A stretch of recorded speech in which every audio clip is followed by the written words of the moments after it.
Welcome to week 4. Some of you guys are going to not like me very much this week. Week 4 is on nutrition. Yes, it is. I know that a marriage study, you're expecting a week on sex and communication and vulnerability, and believe me, we're going to get there, but we realized that the first several weeks we need to deal with some very important topics that a lot of marriage studies don't really deal with. In fact, the reason why I'm making this video instead of posting someone else's video that I found is that of all the videos on nutrition and exercise and whatever that's out there, because there's a lot, one thing that I cannot find is anyone giving an honest representation of how nutrition affects marriage. And that's the reason that we're tackling it. We just really have seen that you can dig to the core issues of what's going on in your childhood and how that plays out in your communication.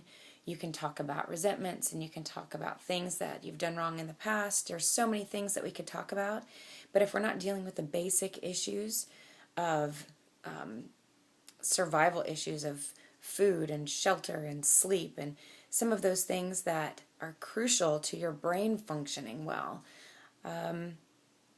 that we can deal with all those other things and totally miss the mark. And so we're going to get really real and we're going to get honest about how nutrition plays a role in your marriage. I wrote a lot of the material for this week, mainly because I think that a lot of women struggle with this the most. And it doesn't mean that men don't need to apply it to their life, it's just they need to apply it in a different way.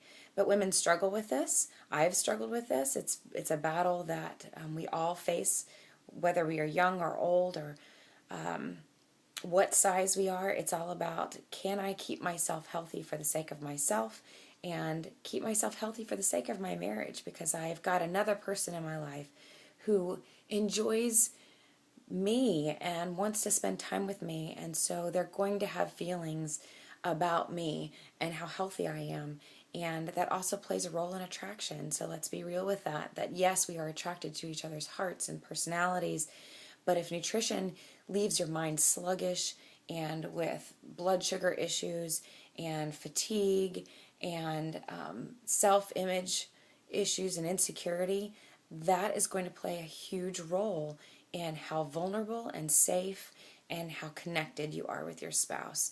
So you're going to see our material get into your relationship with food, your relationship with whether or not you're in denial about food, or whether you're on the other side of the spectrum, which is obsessed.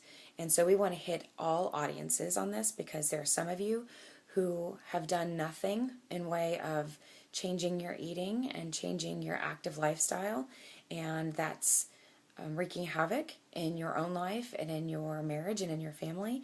And there's also some that are doing really well with nutrition and exercise and find themselves very active and healthy, but it may be such a big issue in their life that they're finding themselves obsessed about it, and that can be just as destructive in your marriage.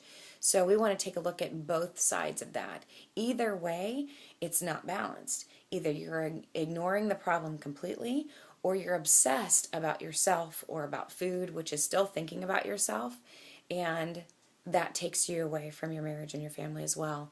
So it's something for all of us to take a look at and see how we need to balance it.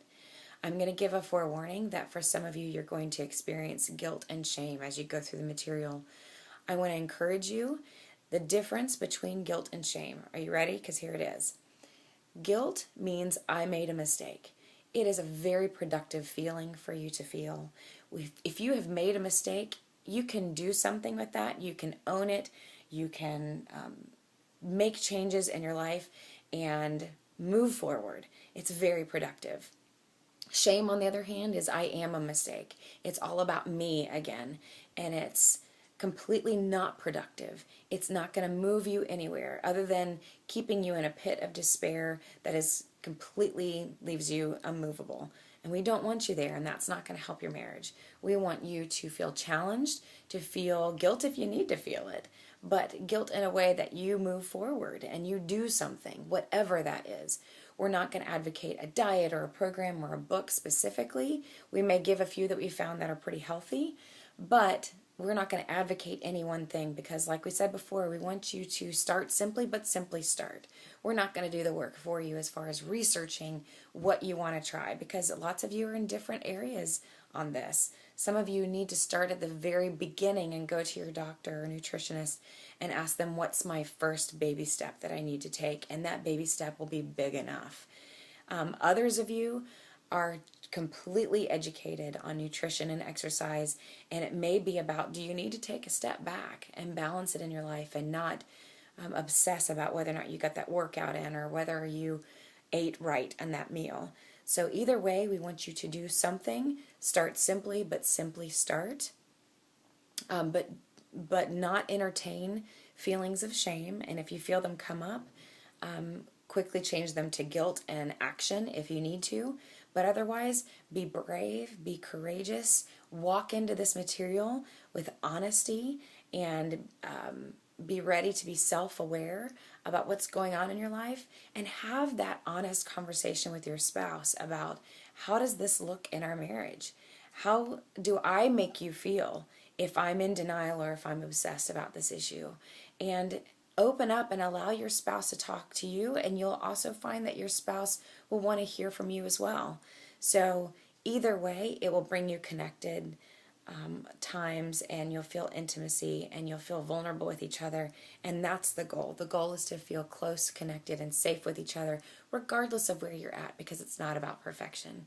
So be encouraged, dive in, make that challenge, whatever it is. We would love to hear what challenge you make. So whether you put a comment on our Facebook page or on our website, we want to hear about what you're challenging yourself to do this week. We're also going to put our own challenges on there of what we want to refine and how we want to balance ourselves in this area too. So we can't wait to hear from you. Good luck, and do something. See you soon.